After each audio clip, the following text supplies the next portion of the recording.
back sa Family Feud. Ito na po ang round kung saan bumibilis ang tibok ng puso ng mga nakikisagot. Kasama natin, finally, si Tuesday. Oh my God! Finally, after ilang tries? 4, 5? First season pa lang, Dong. Feeling ko kasi nasabotahin ako ng family ko. Charas. But here we are. At syempre, ang Team Madam Chair nanalo na po ng 100. Gustuhin po natin makapag-uwi sila ng total cash prize of... Yan. Gustuhin natin yan para talagang mapunta sa kanya ang buenas. At Tuesday, panalo rin ng 20,000 ang chosen charity. Yes. So what is it? Angat Pinas. Angat Pinas. Now, habang nasa waiting air si DJ Once, it's time for Fast Money. Give me 20 seconds on the clock, please. Let's go, Tuesday. On a scale of 1 to 10, 10 being the highest. Gaano ka kahilig sa pagkaing maasim? Go. 7. Magbigay ng babaeng character sa Bible. Mary. Name something na ibinibenta ng ahente. Insurance.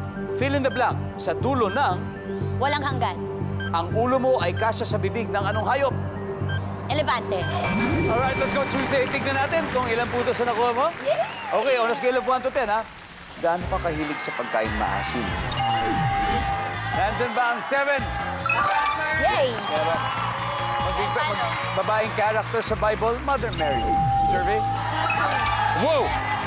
Something na binibenta ng ahente, insurance, survey. Yay! Ha? Ha? Aba. Bakit ba ba? Fill in the blank sa dulo ng walang hanggan. Survey says, Yo! Ang ulo mo ikasya sa bibig ng elepante. Ang sabi ng survey. Wait, Yes! meron. Kahit paano, 109. kahit paano. Ayan, okay. Okay. Tuesday, Let's go! let's welcome back DJ Once. DJ Once, alam mo na to. I believe in you. You can do this. Okay? Ang nakuha ni Tuesday ay 109. Meaning 91 na lang. A little less than half. You can do this. Yes. At this point, makikita na ng mga manonood ang sagot ni Tuesday. Bigyan niyo po ako ng 25 seconds.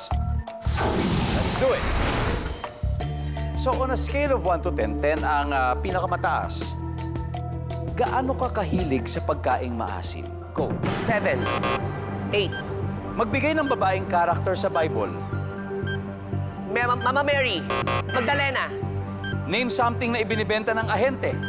Insurance. House and lot. Fill in the blank. Sa dulo ng blank. Sa dulo ng walang hanggan.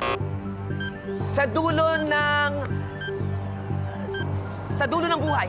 Ang ulo mo ay kasya sa bibig ng anong hayop? Hippopotamus. Let's go, DJ Once. Let's do it. On a scale of 1 to 10, gaano ka kahilig sa pagkaing maasim? Ang sabi mo'y 8. Sabi ng survey,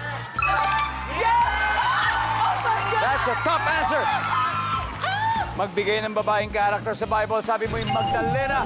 Ang sabi ng survey, nice one. Siyempre, top answer is Mary. Yes! Name something na binibenta ng ahente, sabi mo'y bahay at lupa. Ang sabi ng survey, top answer.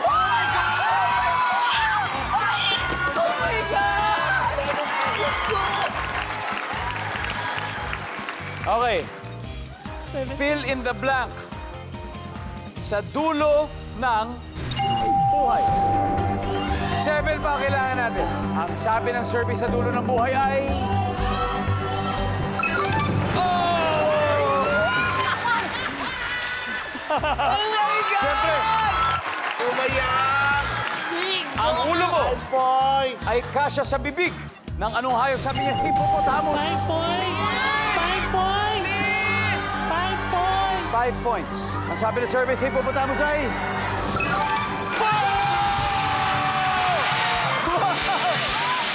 Wow! Woo!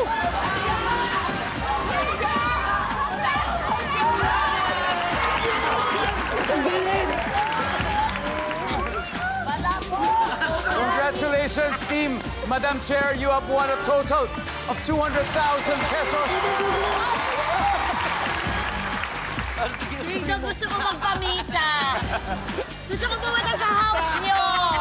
Madam, Magkakapin ang buong pamilya Dantes.